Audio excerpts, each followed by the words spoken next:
Hello, good people, and welcome to the Amateur Hour. My name's Justin. My name's Tyler. I'm the one called Junior. And today's sponsors are EBXYA and Adam Stone. And we are back after some time. And I know actually we're probably going to have an episode before this, but what can I say? We've been relaxing. I think we could get a little into that. You know, what has been happening? Well, there's been a pandemic the last year.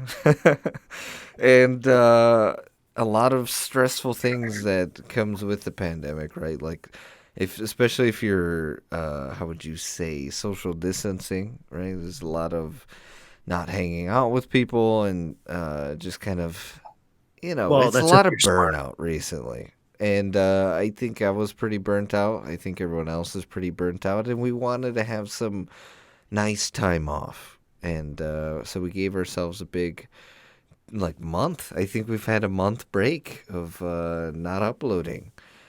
But I hope you guys are still there, right? I'm expecting 300 views. Yes, please. No? Maybe?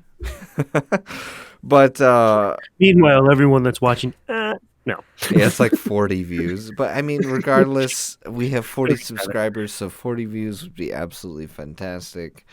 And we thank you guys for listening and joining us back in the podcast again.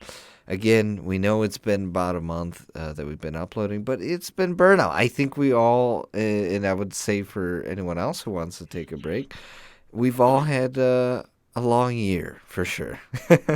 I think it's one of those times where, it's not just a bad year for just you, right? It's like a bad year for everyone. Well, I don't know. I wouldn't say a long year because I can say my year went by, it felt pretty quick, but it sucked, so. Yeah. That's all I can say. At least it felt fast, but the problem's still here. So, the new year came around, and I'm like, so, Happy New Year? Sure, I guess. Yes, New Year starts, and safe to say we started out, 2021 pretty well. Virus is still here. We had a riot in the Capitol. So it's been great. Still no Xboxes available, really. So I think if you ask me, 2021, woo, new year, new me. But what have you guys been doing in this new year, and what's something new that you want to do for this new year? What's something despite the pandemic and everything? I got a really good one for you. Everything's been the same. Yeah, but what do you have any goals for this new year? Well, according to house market people, I don't know what they're called or anything, but they have no interest on raising rates for homeowners, first-time homeowners or anything like that for about a year and 6-ish months. It might be a year and 4 months now. I don't know. So hopefully one of my goals is making a down payment on a house because this apartment's pretty fucking shitty and I don't like it. It's actually not that shitty. I just hate it. So it's shitty to me. But that's one of my things that I'm currently looking into. Well, yeah, I'm actually working on buying a house right now. I'm in talks with a realtor, so that was one of my goals for the year. But since that's your goal, I was hoping maybe this year that this whole pandemic thing might end in time for me to pick up a new hobby. Maybe it's kind of hard to pick up new hobbies with all of this stuff going on. It's hard to go out and experiment with stuff. I thought it would be kind of cool to maybe start painting and stuff. So I wanted to go to one of those sketching classes or whatever. I think it'd be really cool. I would be absolute hot trash at it, but I think it'd be fun. Since we're on the I can't even talk. Topic of hobbies. Go ahead and keep that one in there. I don't care. I've always been an RC car enthusiast, I guess you say. I have a few RC cars, but I recently just bought one of the new ones that just came out. It's the The brand is Axial, and it's an SCX 10-3. And I'm almost finished building it. I probably have way too much money in it, but I don't know. That's one of the hobbies that I like because let's say you go to I don't know what's a park. Central Park. Well, whatever. You go to this park. They have hiking paths and everything. Well, you can bring your little RC car, and it's electric and it's quiet and it runs on a battery, of course. So you can just drive it around the trails while you're going around. You can go rock crawling through all the little stuff. It's pretty fun. Yeah, I'll Be cool. never forget the time where you had first built your first RC car. Remember the one with the silver body? And then you started yeah. driving around in our old house, like where we used to have like this huge area of just land where you're going super fast with it. And then like I remember you were driving it super fast. I think you rolled it. Oh, I'm sure I rolled it a bunch of times. Yeah. But it was a lot of fun. I have to say, messing with RC cars definitely brings me back to being a kid.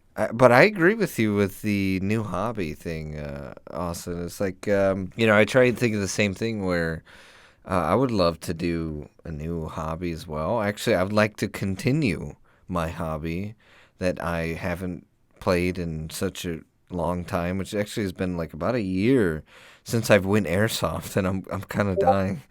I want to go airsoft. You gotta be careful on your hobbies because, like right now, my RC car hobby, I could still do it, and biking and everything, like I can still do that during this pandemic and all that. So I would say it's always good to have more than one hobby for sure because there is some stuff that I'd really like to go out and do, but I can't. But then like RC cars, you can go to a park right now and go on a hike and go play with your car, or you can go on a bike ride. It's winter, so maybe not so much in a winter, but oh, I forgot. I don't think I told either of you. I have a drone now too. So that thing is super cool. And it's a DJI drone, so it has like the camera and everything and you can see the live view while you're flying. So there might be some filming opportunities in the future with that. What made you get the drone, Tyler? So you know how my dad does the eBay stuff, right? There was a pallet that we bought. It was about 1,200 pounds. It had no manifest. So we didn't know what was in it. Well, my dad's like, I can take a gamble. I'll bid $1 per pound. So he spent $1,200. And then me and my brother went to go pick it up. Brought it home. When we were on our way home, the plastic was starting to rip off of the pallet because it was on the trailer in the wind. And we had to stop on the side of the road to rewrap it real quick. Well, the plastic was black, so you couldn't see through it. Well, I peeled open the corner because it was already open now, and there was a whole bunch of drones. So what came on this pallet was a bunch of like air fryers, DJI drones, HP printers, like big office, like giant ones, and a bunch of gun scopes. Really, really, really expensive, high-powered infrared night vision gun scopes. I don't know how much they are, but they're expensive. Normally those things are like $500. Oh, these are more. But then I was like, cool, drone. And these things, I think they're either refurbs or returns. But I took the one out of the box. I mean, I took them all out of the box to check them out. And the one looked like brand new. So I told my dad, like, if we break this down to a unit per item in the thing, you paid close to nothing for all of these items. So I told him I'd give him $100 for a drone, and the drone is usually about $400. And he was like, "Okay," and I was like, "Really? Cool." So I bought the drone, and That's it's got awesome. GPS and everything on it. It tells you the altitude, and it hovers in place on its own, and you can just make it go somewhere. You don't have to stabilize it and actually control it. You just push the joysticks, and it goes in that direction. There might be something cool we can do with it. Like I said, it's got a camera, and I can record everything that's going through it. Yeah, but this new year, I think also when it comes to the new year, my plans and my hopes, right, are for the fantastic and wonderful book that I finished. I'm hoping it's going to be published, but we finished everything else. All the writing is all complete. The book itself has finally been all put together. We have it sitting in a lovely PDF file, and we're ready to pitch it to a bunch of publishers. And hopefully we get that picked up and published this year, so that way people can see the book that I've been working on. What's it called? The design of the maybe I'll book and everything. finally get a copy for Chloe. Yes, I'll finally be able to get a copy and everything. So I'm really excited, and I'm really hoping that we get a good publisher. And I really want to start talking about the book on the podcast. I would love to, and maybe get the artist and the writer on, so that way we could, I don't know, have you guys interview us or something like that, so that we have like a bit of insight into the book and the process of making it. But yes, the new year had went by, and also I think with the new year comes, how would you say, freaking new things happening. We got 8K TVs, which actually kind of happened before the new year. And I've been thinking about these 8K TVs. I think it's really cool, first off, I'd like to say. But when I think about it, and Tyler, we briefly talked about this, there's no content for 8K. No, none. So it's like they released this 8K TV, but yet like it's way ahead of our time. Like beyond ahead of our time. And I don't know, how long do you think it'll take for us to even catch up to 8K quality resolutions for I wouldn't say it's really far ahead of our time, because a lot of people record in 8K because there's a lot more information for editing and manipulating everything going. Like if you're doing pictures or movies, a lot of movies are recorded, and actually a lot of YouTubers record in 8K because it makes the editing process, I wouldn't say easier, but you have more to work with, if you know what I mean. But the final product that makes it out to people that you are viewing, even right now, there's not a lot of 4K footage out there for viewers. It's mostly still 1080. So the technology's there. We are able to record in 8K, but the problem is the networks out there. I can't stream 8K video to my house right now. It might run for 5 minutes, but then it's going to have to buffer or something like that. It's not going to be no good experience. 4K, that's doable right now, but not a lot of people are supporting it. You can't go get TV service, even though you pay $200 a month for TV service. You can't get TV service that streams to you at 4K. It's still at 1080p. And then the frame rates. Even if you go spend $4,000 on a computer right now with the latest graphics cards and all the horsepower and everything to render and play 4K or 8K, it's not there yet. You're talking like 30, 40 frames per second, a lot of artifacting, stuff that's not really happening great yet. 4K, I have a 4K TV in front of me right now. All my video games I play in 4K. There's actually quite a bit of 4K content you can get on major networks now. We're streaming wise, not live TV, but streaming. So 4K is there. So the 8K TV, it's for the rich people that just have money they want to blow and say, hey, I have this cool TV, but they're not going to really be able to utilize it, in my opinion. I agree with that sentiment, that statement, essentially. Is like, you're not going to be able to use it because the max they had was like some, and not a lot, but like some 8K videos for like, how would you say, YouTube, that are on YouTube, that like showcase like a bird flying or nature or something like that. Right. But I think that's pretty insane. Do you start?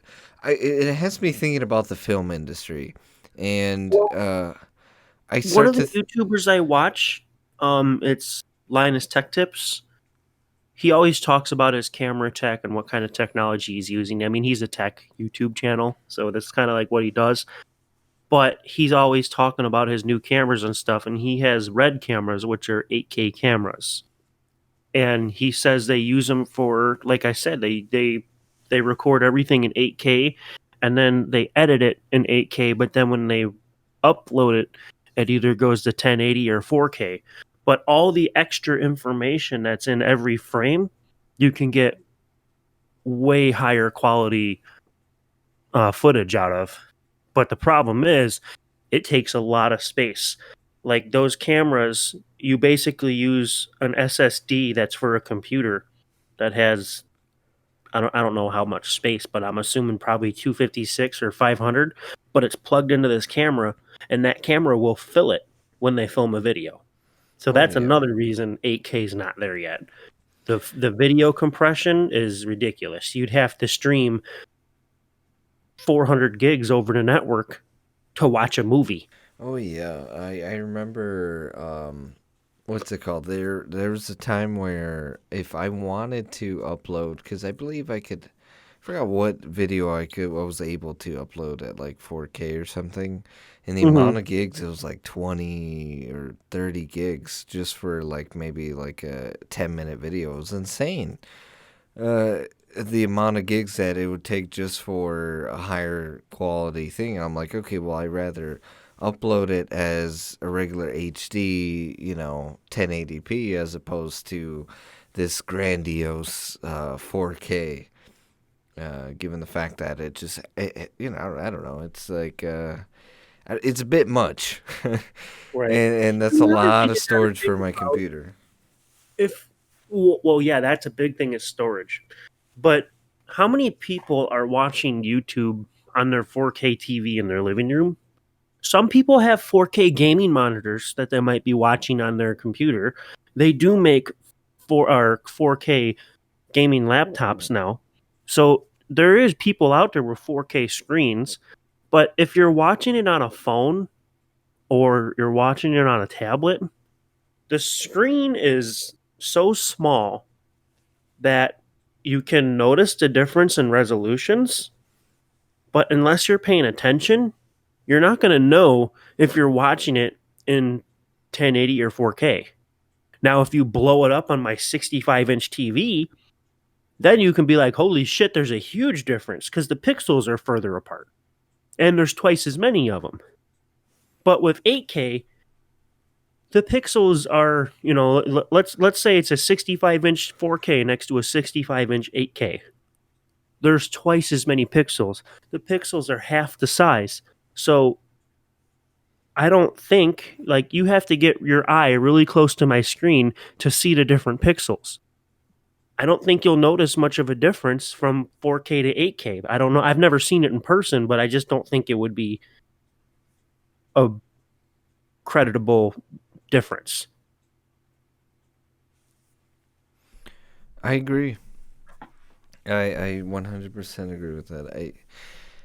You're not going to see that difference, and that's what I said. That's why I made that statement earlier, where I was talking about like it's before of our time. Before our time. I still think like maybe give it. I want to say give it like 2-3 years, and you'll start seeing more 8K things like 8K monitor, the new 8K, and I mean that's kind of cool though, because then hopefully, right? I'm hoping that what it does is it normalizes 4K even more so. So then like now you're gonna have like these new 8K monitors, and then when now these 4K monitors are going to be at better prices for everybody else. So I'm like, you know what? Let the 8K trend come out, because I'm pretty sure 4K is, like I said, it's going to be still pretty nice to have, as opposed to something that's 8K, right? Which is, I guess, 2 times as much better. 4K has matured. So I think 4K is ready. And now we have 5G coming out, Wi-Fi 6. Service providers are advertising gigabit internet speeds now. So I think once those 3 things come into the mainstream, we might actually be able to get TV service in 4K. But since we can't have regular TV service in 4K yet, what's the point of 8K yet? Other than, hey, I have this technology that's really cool. And, there's nothing wrong with improvement in technology, but I don't think the hype isn't there yet. But with that said, we're at 20 so minutes, and I think, you know what? It's been a while, and we should throw it over to a word from our sponsors, and we'll be right back. Adam Stone, a unique and talented artist hitting the alternative rock scene. Listen to him as he jams his way into becoming a new hit artist. But now you will, 'cause I am bringing you down. I'll take you off your chair, set on fire what's left from your hair. Someday. Listen to Adam Stone singles for free on Spotify, SoundCloud, and YouTube. Surrounding me. I don't know why I was chosen to live like this every day, every day, every day. I don't know why pain. You can follow your favorite ghost, Adam Stone, on Instagram and Facebook. Link in the description. And we're back from that word from our sponsor. You know what? I was thinking, please like and subscribe and hit that notification bell if you're on YouTube, and if you're on Spotify, SoundCloud, or even iTunes, give us a follow. And we want comments. I don't know how much I got to say this, but we want comments. How was your guys' new year? What are your guys' thoughts on what do you want to do for the new year? What are your guys' plans, hopes, dreams for this new futuristic 2021 new year? And why don't we have flying cars? I want that also in the comments. Throw that in there. If you guys are over on YouTube, and if you're on SoundCloud, I know you can throw comments in there too. And if you're on Spotify, we'll go to YouTube just to comment, all right? Okay, and please give us a follow on our social media. Okay, we have someone working the social media. We need people on the social media. We're just trying to make this an engaging process, but we need the community to engage. Let's talk. Let's comment. You comment, I comment. All right, it's gonna be a fantastic time. So, but continuing on.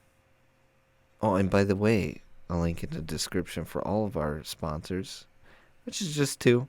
Just letting you guys know. Anyway, into topics. Before the new year ended, and something we didn't quite get to talk about, and you know what? It's still relevant. Thank you very much, people. Apple had over-the-ear headphones. Apple, you're talking about the people who made the weirdest looking Bluetooth headphones, the guys who jumped on the train first to say, you know what, we're doing all things wireless, have now over-the-ear headphones that are worth $550. The most, right now, I urge you all, Google a quick picture, close your eyes and just visual first what an Apple headphone looks to you. And then Google a picture, look at it, and tell me what you think. In the comments, that is. But what is your take on this, Tyler? Have you looked at the tech for this over-the-ear headphones? Have you seen these over-the-ear headphones? Thoughts? Yes. Both you, Tyler, and you, Rusty. You know, I know you're there, too. First of all, the price. Hold on. $549 or $91.50 a month. Ooh, we're talking about headphones, guys. Now I'm looking at the pictures. They actually look pretty cool. I like the way they look. They're different for sure.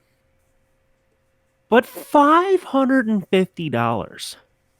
And who's going to finance a pair of headphones? Apple thinks you want to finance everything. You can finance your Apple case that goes on your iPhone. Finance a charger. You can. You can finance anything on Apple's website. You could pay like $3 a month for it, for a charger or a case or something ridiculous. So like, okay, good job, Apple. You make it obtainable for a lot of people. So that's cool, I guess. But $500. When I put these things on my ears, it better sound as good as the sound system in my living room. Like I have, if I ever put these on my ears, I'm gonna have extremely high expectations, and if I don't get them, I'm gonna be extremely disappointed because $500. Yeah, $500. Like you're talking about, like you got Beats by freaking Dr. Dre or whatever the heck, and those things are $300, and they're all the rage. Which honestly, I'm not gonna lie, I'm not a huge fan of the Beats, but that's besides the point. It's still that's relatively like what, $300 for over-the-ear Well, headphones, and you're talking about Apple sells all the Beats stuff too. Okay, $199, $349, holy $299, mackerel. $129, $350. Beats are expensive. $399. That's probably the most expensive pair of Beats. I don't see anything more expensive. But Apple wants to charge $550. Where do you justify that price? I just don't. That's what's blindsiding me right now. I can't get over the price. How do you justify $550? They can make you fly. This logo on the side, and it automatically adds $150. Well, yeah, that's true. Yeah, that apple that you see there. That's Dude, so many features. Yeah. It's like you can look at it, you can touch it. It might have like a little shine to it. $150 for that. Now I will bet say, you costs like $2 to make. I will say, my iPhone. I bought the new iPhone 12 Pro Max. There was one thing that everyone kept saying in like review videos is the phone just felt better in your hands. It felt like you were holding a premium device. That's what everyone was saying. I'm thinking like, dude, it's just a phone. I mean, I've held an iPhone. It didn't feel like nothing amazing. But I had my Note 10 Plus next to my iPhone. Holding them in the hand, my iPhone actually did feel a lot better in my hand. So I'm like, okay, cool. So maybe people are right about that. So maybe when you get these Apple headphones, maybe they feel a lot better in your hand. Maybe they feel a lot better on your head. I'm hoping the big over-the-ear ones have ridiculously better sound quality. Because if they didn't have ridiculous better sound quality, I'd be extremely disappointed. But Apple puts so much work into every little detail. Like the mesh that goes around the speaker that smushes on your ear. There's different weavings on different parts of it for different kind of, like where the speakers are, it's woven different for the sound quality, they say. And then there's microphones inside. There's microphones outside. It's supposed to have whatever Apple chips inside of it. So they're supposed to be another one of Apple's smart devices. I just don't see $500. Yeah, does that mean like these are the new studio headphones of the decade, essentially, right? Like, is this going to be something that is such an insane sound quality that I'm going to be like, you know what? Let's get them for the studio. Like, Well, the headphones that I had us buy for the studio, they sound really, really good. They were $40. They don't have any smart features. You just plug in a 1/4-inch jack. But the sound quality is really, really good. Especially if you're thinking about $40, then you're like, damn, this is really good. yeah. But if I'm spending $500 per pair and we got to get at least 4 sets of these headphones, that's $2,000. Plus the taxes and to ship them. I doubt Apple is going to give us free shipping. I don't know. But that's expensive. I would have a hard time justifying that. Yeah, Maybe if I that's- won the lottery and I had $400 million to spend, then I'd probably buy 4 pairs with just click, oh, that just happened. But since I'm making, what, somewhere around $23 an hour, yeah, no. Yeah. I can't bring myself to spend that much money on a pair of headphones. I feel like if we all had like an Apple little laptop, in the studio with all of our notes, and we could somehow figure out how to connect these headphones, right? I think, and they sounded amazing quality, and we had a lot of money, like you're saying. I think I'd get them, right? But other than that, like, probably not. And I still would want to hear them first before even purchasing them. Because who knows, like, they might say all this stuff and they might sound like dollar store headphones. Well, see, that's my thing. I work hard for my money. So the people that buy these headphones, they probably have more money than me. The value of my dollar is much higher than the value of Bill Gates' dollar. To me personally, And if that you know what makes I'm me saying. think too, like, who are these headphones for, right? Like, essentially, when you think about it, right? Like, who is the target market here? And it's obviously people with just a lot of money, but is that like singling themselves out? Maybe it's towards studios, right? Like, maybe they want studios really purchasing this, like, right? Like the Sony's like big on like the film industry because everyone gets these, Sony monitor headphones and everything. Maybe these new headphones are going to be, like I said, the best, higher quality stuff that you can get on the market. And maybe their market is actually the film industry. Who knows, type of thing. Well, here, I let would me be slap something else surprised. in your face real quick. I'm looking at the AirPods Pro. Those are still $250. These are little tiny things that go inside your ear. Hmm. They're not the big overhead headphones and all that stuff. They're still $250. I think those I'm gonna be honest. I think those are more justified than the over the ear because they were revolutionary. I mean, I own a pair of those, and literally, if you put on the noise canceling effect on it, you can't hear a single thing around you. So I think those are more justifiable. In terms of like the over ear, I think you're right. I think their target audience is the podcast industry. And the cool thing is like if you're in that industry and you're interested in buying those, your podcast is probably now considered a business, so you can write it off at the end of the year. So it'd make more sense to buy it and try it out because worst case scenario is if we got to that point, you'd have a $2,200 tax write off at the end of the year, and the headphones weren't that great. I think that's probably the audience, and the film industry would probably be the same way. If they just write it off. I tell you what, then, if I it's could probably say the same thing because either you're this rich guy and you literally have a room with a chair in the middle of it, and you have audio amplifiers and audio DACs and everything, and you just sit there and listen to music. That's the kind of person that's going to buy a pair of headphones like this. Or if you're some kind of productionist, you're producing music, you're mixing music, you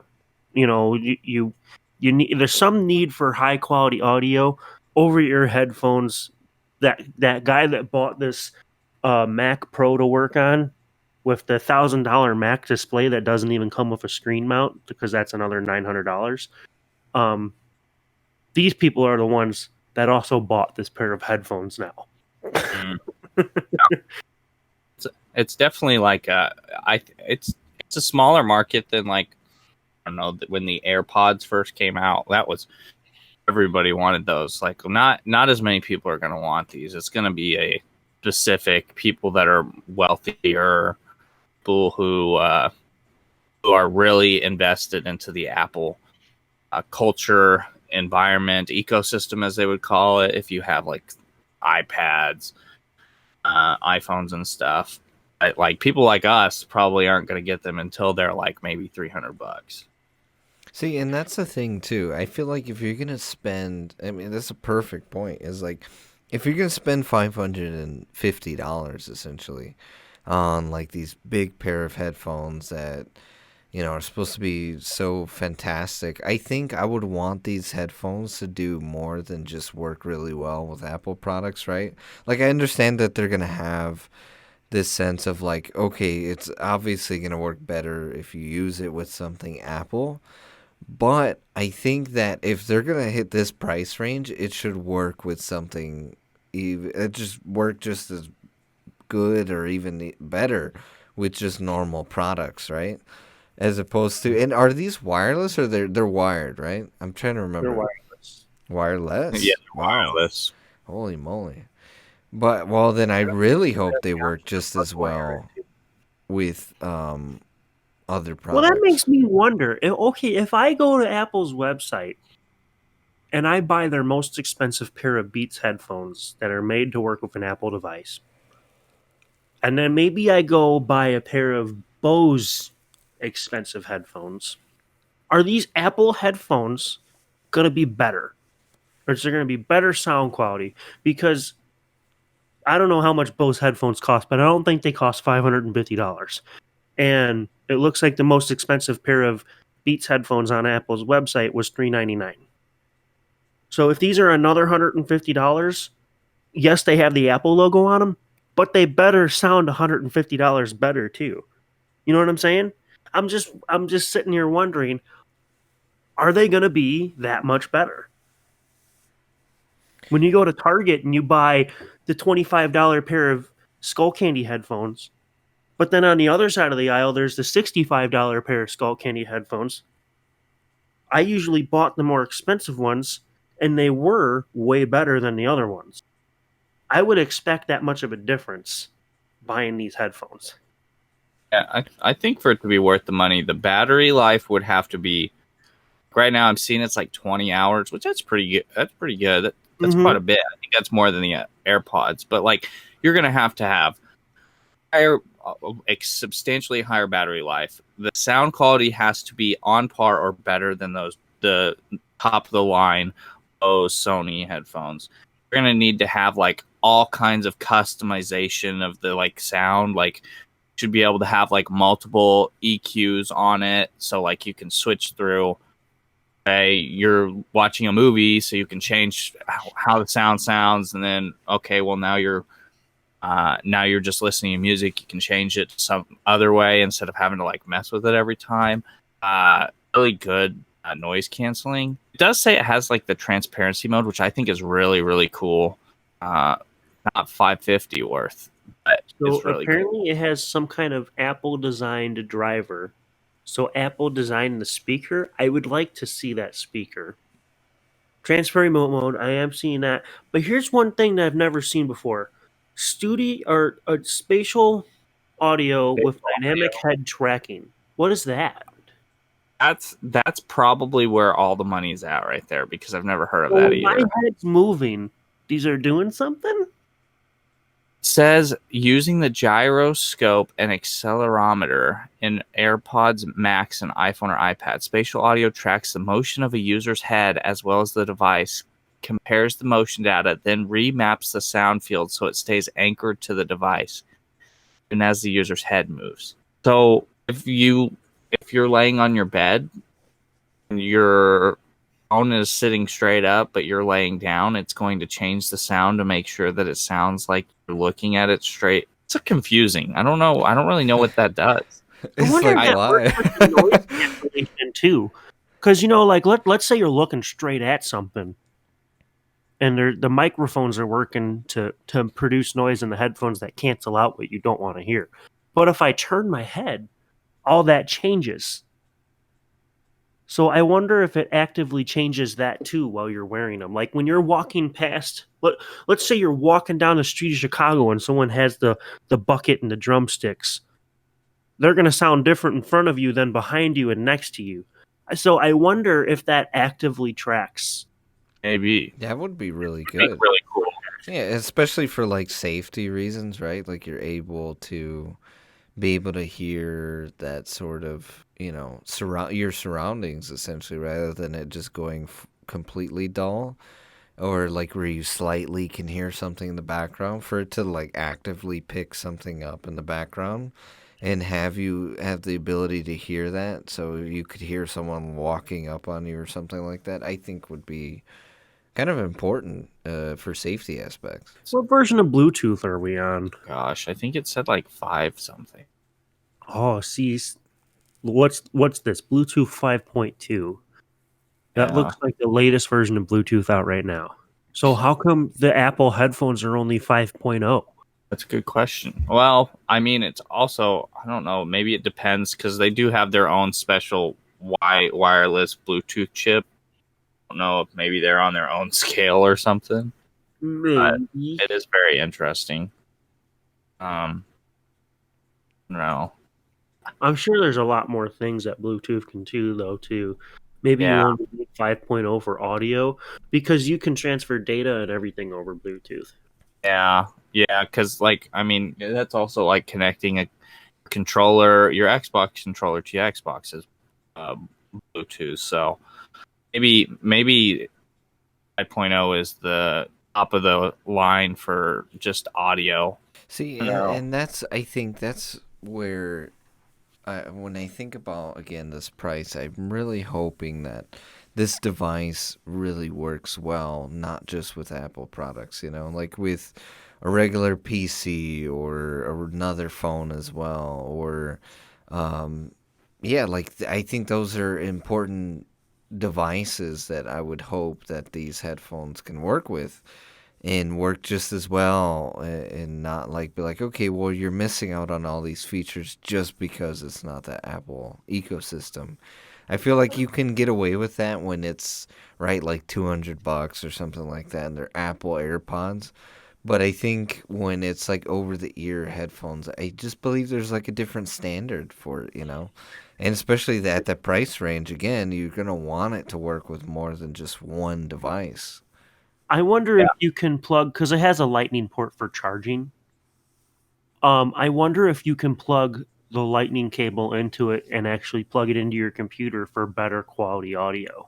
It would make sense because like your phone, your iPhone, and like even new MacBooks, the charging ports are the same as like your regular ports, like your headphone ports. So I'd imagine probably I'm gonna watch some like people review this like on YouTube or something and see what makes it worth, or Apple makes it worth this $550. Because I can I mean, appreciate the colors and stuff too. that is the coolest feature by far because Apple is real stingy about their colors. Well, Yeah. you go to Actually, more than AirPods Pro, white and black. they're white. That's it. Yeah, that was the Like, how come they don't at least have a black one so it can go with your black iPhone? Yeah, I It's just agree. white.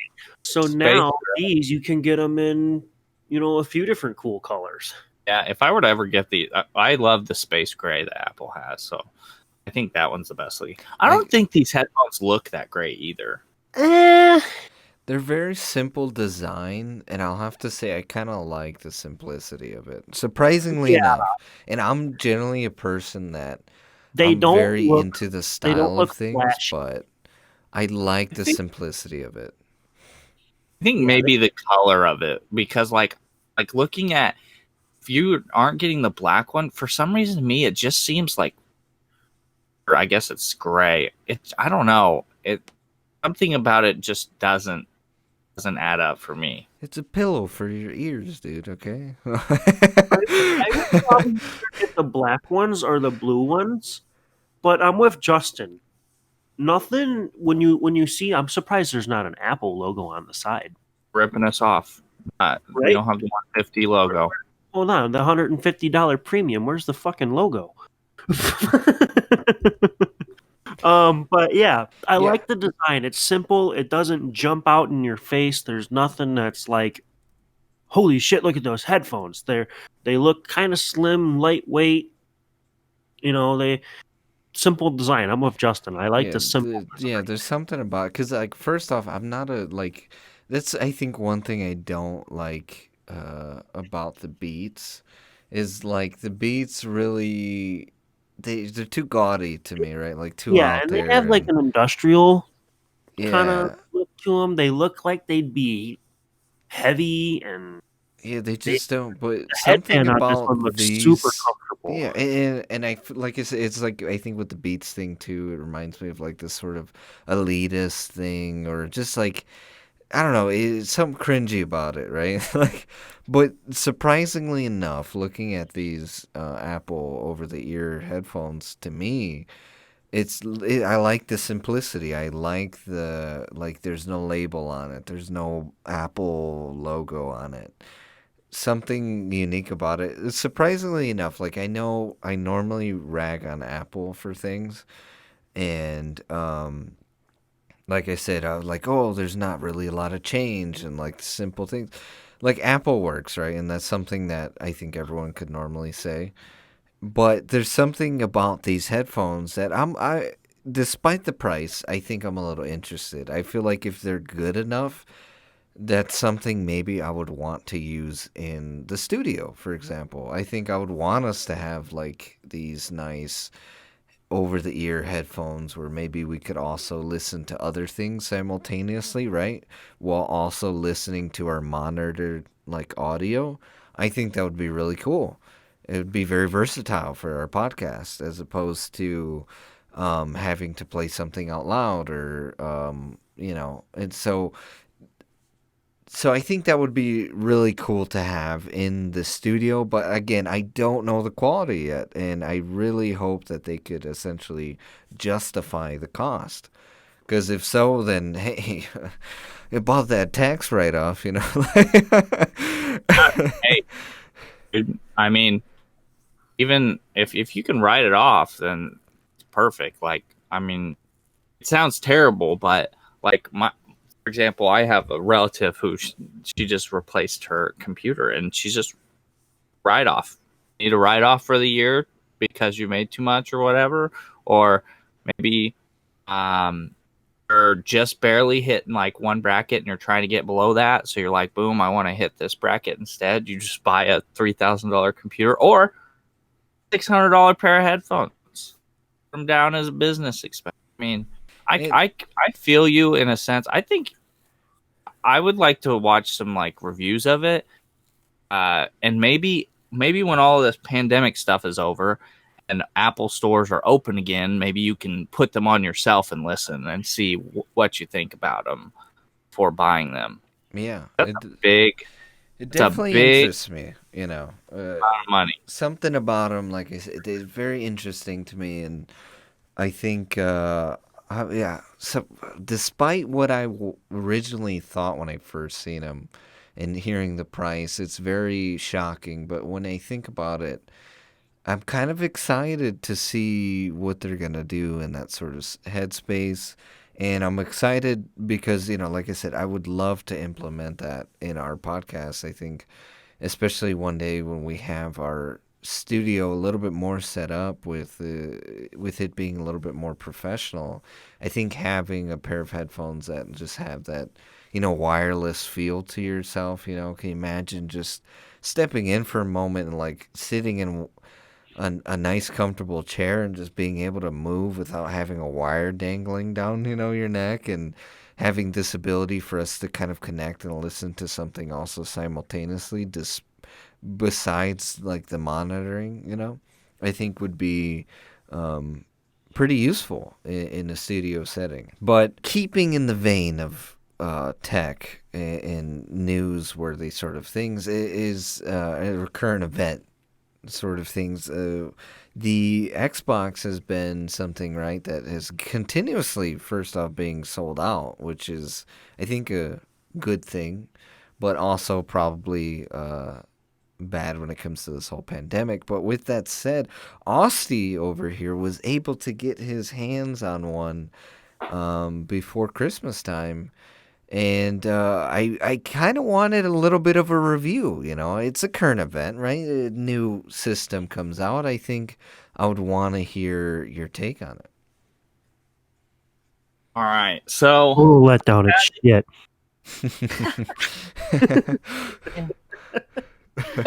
I've been using it basically a month now, and I can definitely tell a difference. Like, one of the things I think that hurts the system is that the interface is the exact same as the last generation. So when you first boot it up, you're like, it's like you're no difference. I have noticed, like, for example, Justin knows the pain of getting into Call of Duty, taking a million years for it to load up, and then you get into like, say you want to go and mess with some of your gun classes. You go in, and then it just freezes, and you have this little spinny little Modern Warfare logo in the bottom right. Well, with this Xbox, I have yet to have that ever happen. It's just like super responsive. In fact, when I first got it booted up Cold War specifically, I just went through and messed with the classes, tried to do as many things as possible, try to see if I could get it to freeze. When I realized it wasn't freezing, couldn't do it. In terms of like the look of games, you can definitely tell that in certain situations you're getting more games and better quality. The picture quality, I think, looks better. But probably one of the things that kind of frustrates me about it the most is that for some reason it crashes. And crashing, game crashing, or the console has to reboot? Completely shuts the console down. Oh, I don't know what is causing it. Why? It is specifically a problem specific to Call of Duty, at least out of the games I play. However, I don't think, from what I've been reading, it's not just a Call of Duty problem. I think it's games that require a lot of the quick refresh, stuff that a first-person shooter, everything has to be moving quick, stuff like that. Like where if you're playing the story mode of Call of Duty, you're probably not going to have the issue. So I think it has something to do with that. But the good thing is that it'll crash, and when you go to like restart it, like with the Xbox One, you had that long, like it felt like 20-minute loading back up that console. Well, this one is super quick, so a lot of times it'll crash, and people won't even realize my Xbox has crashed, and I'll have returned before it even kicks me out of the party. Like I'll have to make my own party, so it'll kick me out of the one I was previously in, and then rejoin really quickly. So, I mean, it's definitely annoying. It's not the biggest of deals, but it is kind of annoying. Yeah, that's definitely sounds like a firmware bug. Because I've noticed that with PC. Some games there's just a line of code that gets jumbled or something doesn't get processed correctly, and then you notice your game freeze. And then at that point you're like, well, okay, come on, stop lagging. And then you realize your computer just cut off. You heard the little breaker and everything trip inside of it, and now it's rebooting. I've had a couple of games do that. Actually, Cyberpunk did that to me a few times. I think it's a firmware glitch where it's at a hardware level, and that's probably what you're seeing, because the new consoles, they use very high-speed storage, and they have a lot of shared RAM between the processor and the graphics cards. So if something is wanting more than the other, but the firmware can't say, oh, well, I only have this much left, you'll get a crash. It goes like, oh, shoot, I'm out of here. And then just turns out. Well, that's what happens. And all of a sudden you're saying, okay, I need this loaded. And it was in the RAM 3 seconds ago. But now this other part of the game said, oh, well, I need that RAM. Well, now that other piece of information's gone, and then bloop, gone. And the console and system's like, oh, hell no, I can't handle this. Like, just turns off. Well, that's essentially it. The system gets confused, and it's like, why am I not working? Okay, crash. They call it the oh, hell no effect. It's an issue we've been having for years. So, yeah, that's a PC thing, and now I see the consoles really starting to get into that level of hardware, and it takes a lot of tuning and a lot of maturing to get it right. So, going off that review, Austin, it's like I have heard that from a few other Xbox owners, and I've also heard actually recently they've just been having issues with something with the disc tray and their disc reader not properly working as well. So which is also really weird too. I don't have any. I haven't played any physical games yet. I've been mainly playing a lot of my digital versions of games. So I haven't. I mean, I watch movies on during work. I'll have because I have two monitors next to each other. So I will be working and there will be a movie playing, and I've never had an issue with that. I maybe I need to allow a physical game and like just mess around with it. Yeah, I don't think they put the disk drive on the Xbox to play games off of. Yeah, I really think that disk drive is there for playing 4K movies Blu-ray. or other kind of media. Yeah, because if you have the new Xbox, you're putting it on that super fast storage drive to get that super fast load time. That's what you're using. So I don't think a lot of people experience drive problems unless maybe they're either playing their older games or watching a movie. But I don't know what kind of drive problem is it? Like the drive can't eject the disc or it can't read the disc? It's like I said, as far as I know, I believe it was like it has issue reading some games, or just won't like read anything in it, and it like it'll accept the disc and it just won't read anything. So I don't know essentially a little more specifics on it. These are outside reviews that I've heard from other individuals who own the Xbox Series X. So again, I can't really speak too much on it. It's just been personal sort of, I guess, survey that I've been able to talk with these few people.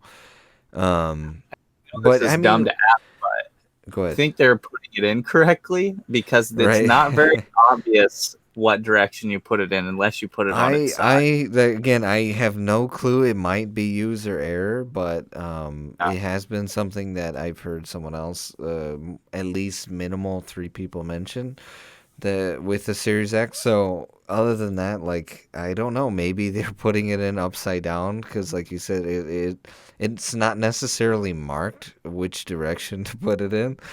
Yeah.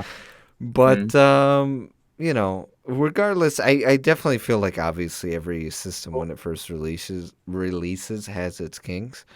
For all the people that don't know how to put their disc in, and this is standard amongst a lot of devices, this isn't specific to an Xbox, the part the system reads, the shiny part that you're not supposed to touch, either goes down or to the right. So don't put it up or to the left, and you probably won't have the problem. Well, there you go.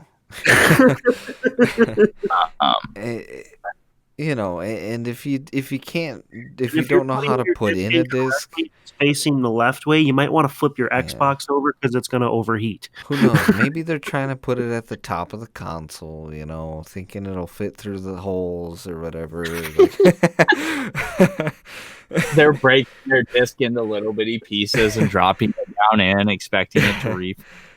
You know, like that block game you play when you're a kid and you try and match the shapes. Like they're just trying to put in the little peripherals at the top.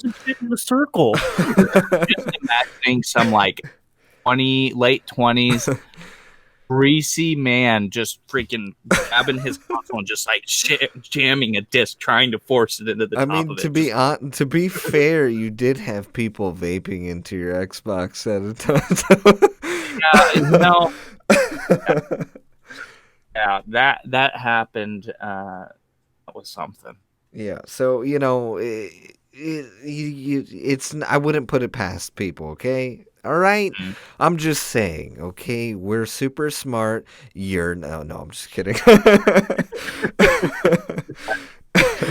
There may be actual problems with the disc tray. We don't know. But you know who's even smarter than us? Our sponsors. So I hope you guys enjoy this word from our sponsor. And I think I'm going to plug an EBXYA. So you guys enjoy a word from our sponsors, and we will be right back. I often find myself wondering, what's next? What lies ahead? Where do I go? How far will I go? We often think about tomorrow. But what's the point? What's the point of not looking at what we have in front of us? Why not look to the present and be grateful? Why do you run from today? What difference does it make if everything you have today can be gone tomorrow? So I urge you, live for today. Search EBXYA on Amazon today to get all of your XLR cable needs. Link in the description. And we're back from that word from our sponsor. Again, I hope you guys enjoyed it. They are quite smart, EBXYA. They have new cables, and I still have yet to do my review on them. But hopefully I'll get that in soon, because you know what?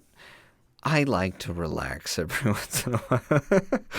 Everyone's like, oh my gosh, this guy's lazy. But it's been a long year. But with that long year, we had Christmas, we had New Year's, and you know what?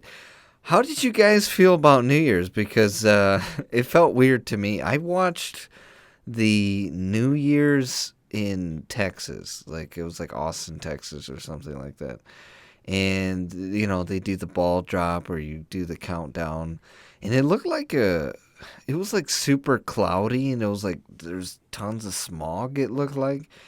And my point is, it looked like an apocalypse. Like, it looked scary as hell. Like, Yeah. I thought we were all going to die. I was like, 2021, terrorist attack. Here we go. I watched the one in New York, and Yeah. the thing that caught me off guard is there's usually crowds and crowds of people.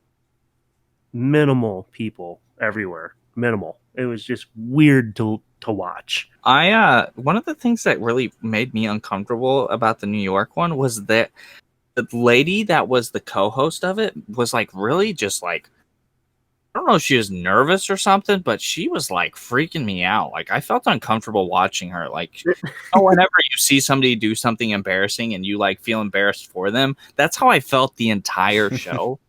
I was like, oh my God, this woman's like, she was like doing these weird like movements, like her arms. She was saying these weird things, and I was like, what is wrong with you? Like, what are you doing? She was like doing these weird dances. I just couldn't do it. But I was kind of noticing that too. I think it was because everything was so different. She was like, I think she was just nervous because this is her first year doing it. And then the weird thing was that having Times Square, them making like these little boxes for people to stand in, like social distanced away from that was everyone. the weird part. Like, I'm so used to the crowd. boxes.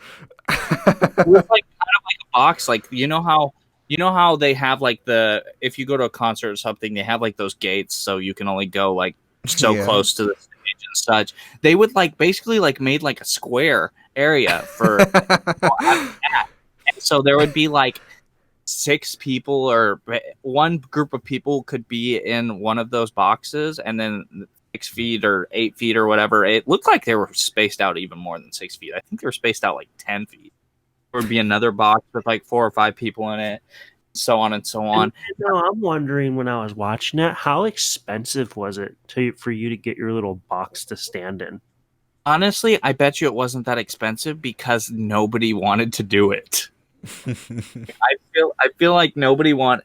I feel like this New Year's in general, because there has to be more people that wanted to be there than there was boxes available. Oh, I'm sure, but I also feel like there probably was less people that wanted those boxes and people that normally would go to New Year's Rockin' Eve or whatever the heck they call it. I think you'd be surprised how few people probably wanted to go. Like, I bet you the people in New York City probably didn't even want to go. They were like, get this out of here. Like, I don't want to deal with this right now. That's kind of how I felt about it in general. I feel like most people were like, yay, it's a new year. Corona isn't gone, so I don't really care. It's kind of how I feel like most people felt. So what did you guys do for the new year this year? Was it anything fun? Do you guys normally do something for New Year? Like, is it normally like a big event for you guys and your families? We do a little bit of stuff. We usually get together as a family. me and my siblings and my parents. It's been a little bit different the last few years because of my dad's work. Used to, he would always have the next day off so we could, have fun and stuff. But now we don't really get to do that because he works the next day. And in fact, I had to work the next day Yeah, me too. because of our company is changing some stuff. So I had to work. But I don't know. Maybe it could just be getting older, but I just didn't really care as much as I usually do. I think for me, New Year's has always been overrated. Like, like I always something about New Year's. Like I spend it with my family, of course. It's just And this year there was nothing to like look forward to. That's what it felt like. I guess so, but like I've always just been with the New Year for me. It's always just been like I thought it was stupid. I'm not gonna lie. Just like, whoa, Happy New Year! Like just something about it. Like to me, it's kind of cringy.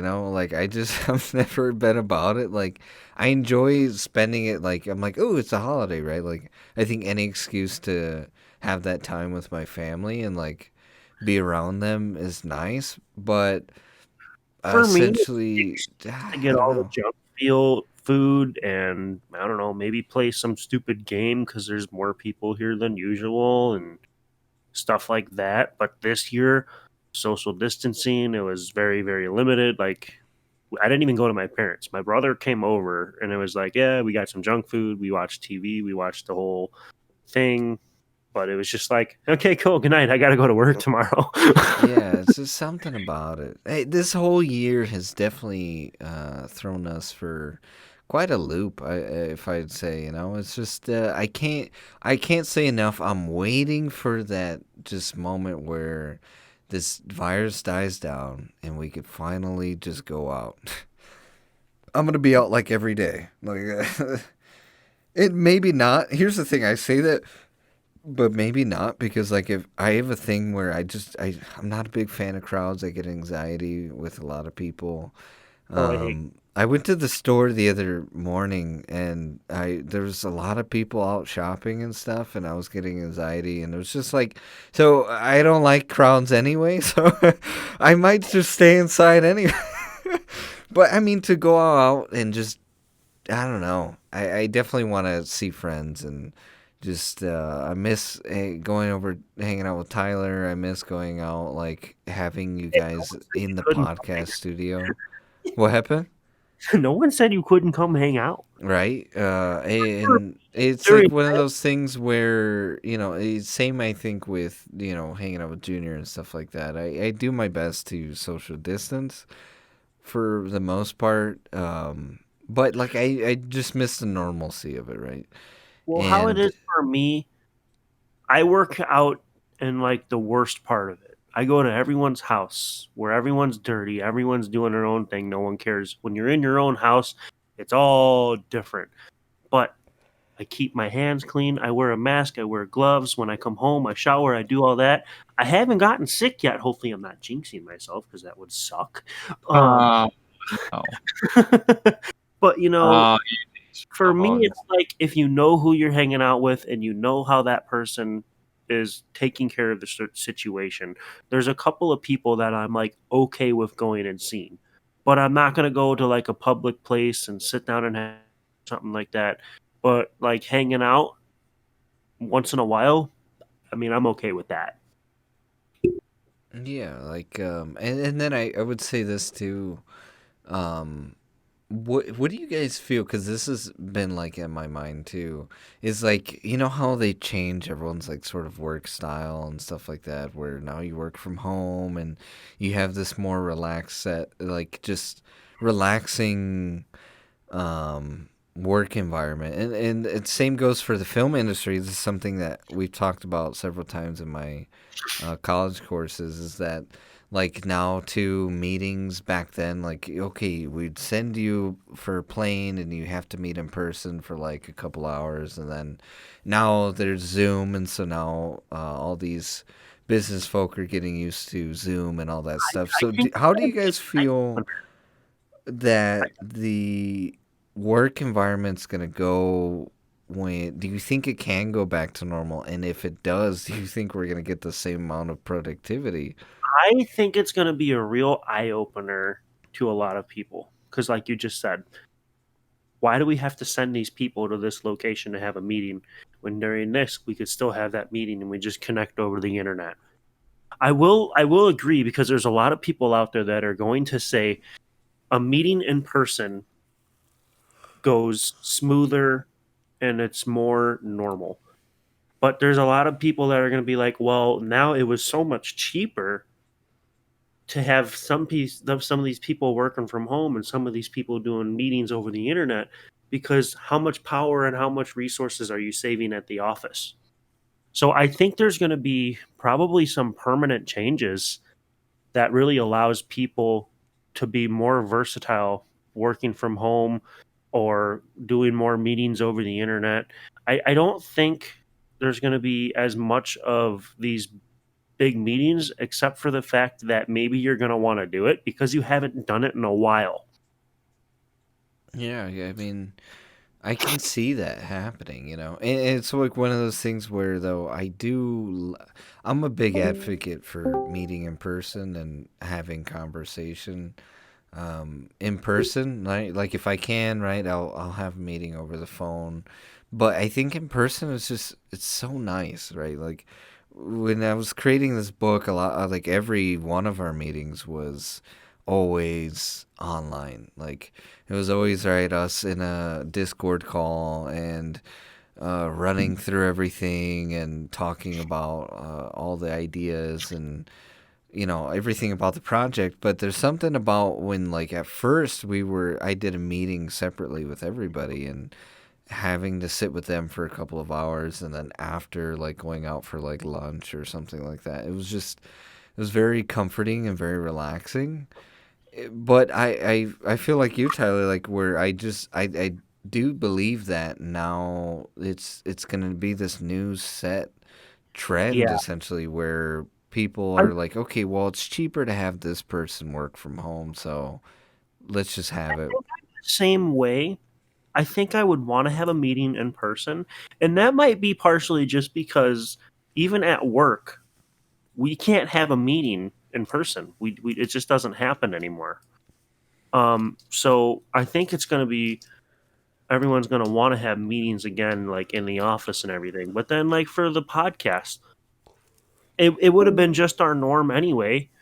Austin is, he's remote. He has to be remote. He can't really come to the studio and record with us. So there's stuff that has to be like that anyway. But the whole pandemic is like an eye opener worldwide to actually say like, oh yeah, it's not that bad when you have to do things a certain way.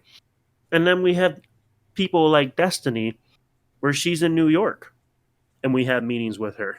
So like one day I would like to see you guys in person and have an in-person meeting and get together, but it's just the simple fact that we're successfully recording this podcast, doing everything from what you're in your basement, I'm in my living room, Austin's who knows, maybe he's in the trunk of his Camaro. Yeah. But If I could record back there, I would do it. but it's just we're proving to ourselves that we're capable of doing a lot more separated than we would have even thought of doing before. Like if this pandemic would never been a thing, I would be getting up earlier every morning, expecting myself to be at, our studio 9 o'clock in the morning and recording. But now with the pandemic, I'm just like, well, all I got to do is walk out of my bedroom. I can be in my underwear right now. It don't matter. I kind of feel like it's going to be a bigger change. There's a lot of companies that I know of that we work with at where I work that are selling their buildings and not going to have brick and mortar anymore. They might have like a smaller building that is like just like a headquarters with like a couple of people in it, but they're like branches and stuff. They're getting rid of them because it's way cheaper. And you said something about how in-person meetings go smoother, and I agree for now. I think that if Zoom meetings or Discord meetings become the normal, then they will become just as smooth, if not smoother, because you may not have to deal with as much tech issues. And people, when they created Discord or Teams or anything like that, they never intended for this many people to be using it at the same time. So now when we go back to normal and we're going to be back in our offices, but people are still going to be working from home, that will reduce the load on the networks, for one.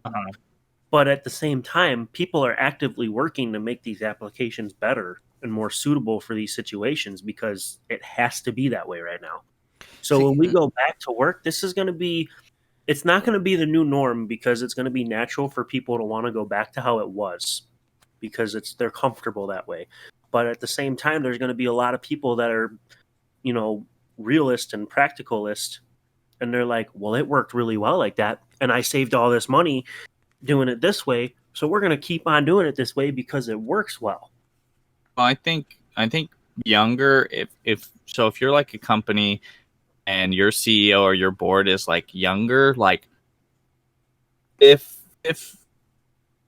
early 50s and younger, like nobody any higher than that, I think would have this viewpoint. But I think are older than that. But I think those people that are like just hitting 50 and below that are in these big, like powerful positions in companies are going to want change because realistically, whether people wanted to say it or not, we've known for a long time that a lot of jobs don't require you to go to the office, and it was pointless to have these people going into the office. Sure, like for example, your IT, for example, doesn't necessarily have to be on site. Like our IT works from home now. Now, if you're having an issue at campus or at the office or something, and all they have to do jump in their car and come and check out your computer themselves rather than driving every single day to work because you think they're also spending more money on gas, probably getting less sleep, and they're also a lot of them probably aren't as productive.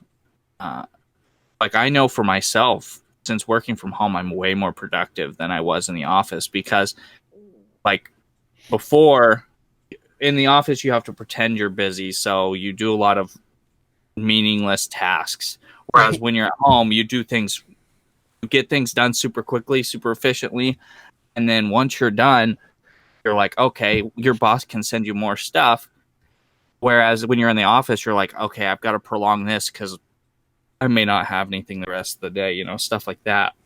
But I think a lot of places are going to change. I think a lot of people, for example, I'll give you a really good example. My aunt is a psychiatrist.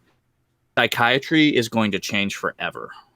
There's no doubt because of the fact that like during all this, all of these different businesses have like gone down and like, for example, in the healthcare industry, visits that aren't like ER and COVID related, like your like surgeries and stuff have all gone down drastically since all of this happened. Psychiatry has doubled where I work because before when you're dealing with people who are going to a psychiatrist, I mean, if you want to go to the extreme, some of them have a lot of underlying problems that they're trying to deal with. And so anxiety is one of those things. A lot of times they'll cancel their meetings, and it's a lot harder to cancel a meeting and tell your psychiatrist, oh, well, I don't have a car, or I couldn't afford gas this week, or, oh, sorry, I woke up late, I won't be able to make it.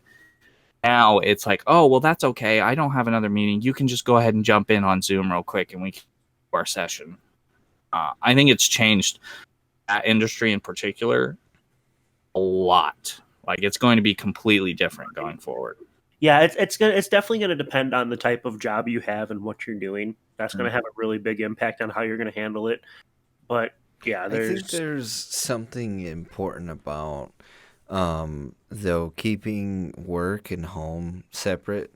I don't know, like it might just be me, but in my brain, I think I would hate to feel like, okay, well, my work's at my house and my free time and my, safe space is at my house. And like, it's just like you're like everything's at my house. Then I need to get away every once in a while. I feel like that would be a problem in the long run. But my dad, like, he turned the basement into his office. And when he goes to lunch, he gets out of the basement. When he's done working, he does not go in the basement. Like, so if you had a designated space in your house, I think it would make that easier. Yeah, But but let's it's say you set yourself up with sectioning off dining your room house. table, that's going to be old. That's not going to work. Yeah, I agree with you. I think just that go maybe ahead. if you have your office in like your bedroom or something, like for example, right now my office is in my bedroom, so I kind of can feel it. However, if it was in a separate room, I mean, once you shut that door, it's just like when you shut the door to your office. When I lock my office door at work, and instantly shuts off the work. You walk out of your office at your house. And And you go in your car, you take a lap around the block, and you come back and you walk in the front door, and now you're home. Wow. Well, I also think that working from home also keeps you from like you because like a lot of people get in that mindset of like the drag of work. I think that working from home helps with that because like depending on the industry, I mean, some industries you are working the whole 8 hours and there's no like little breaks here and there. But for a lot of industries, like, you'll work on something and then you might have a little 10-minute break that you're not doing something. So when you would work in the office, you would just like sit there and wait.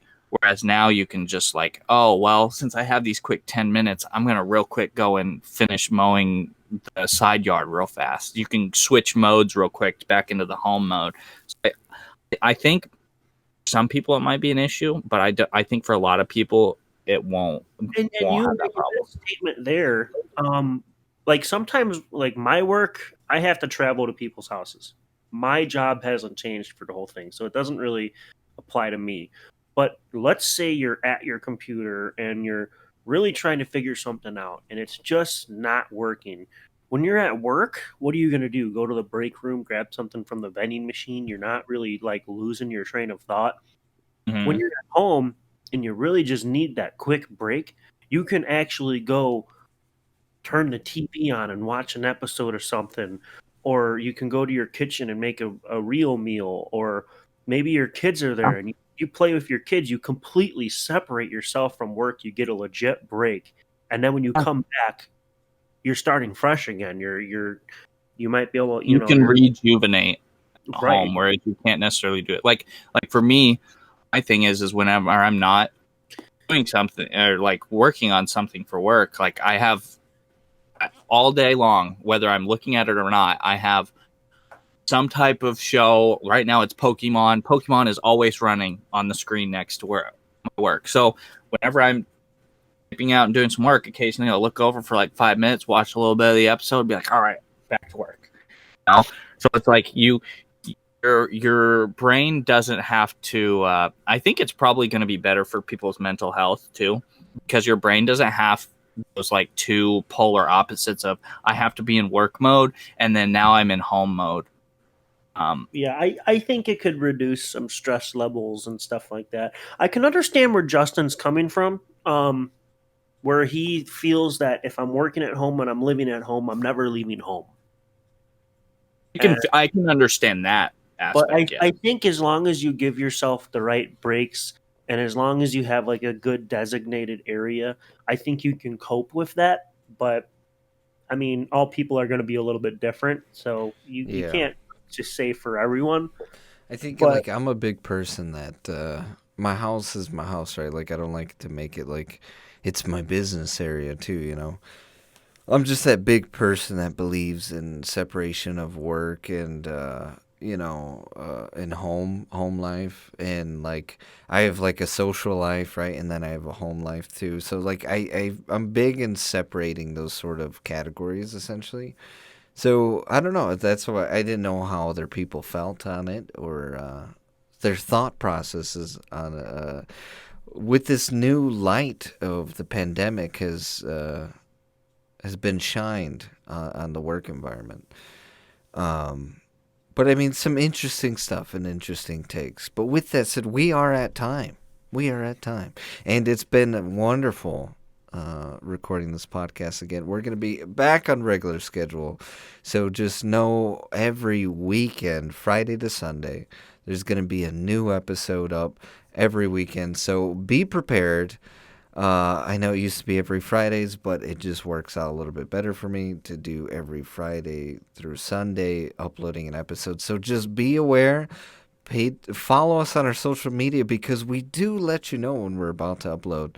And make sure you hit that notification bell so you're getting the notification when the new podcast episode is up. And if you're on SoundCloud, you got notifications on there, as same for Spotify and I believe iTunes. So turn on those notifications as well, so that way you're getting up to date with every episode that we release. And thank you guys again for being with us for about a year now. I mean, it's been 2 years for the podcast, and it's been phenomenal. And sorry again for the break. Next year, we're hoping to set more of a schedule for you guys, so that way you know we'll be having a 3-week break, I think, for the next year. But you live and you learn, and that's what this podcast is about. But as always, we love you. Bye.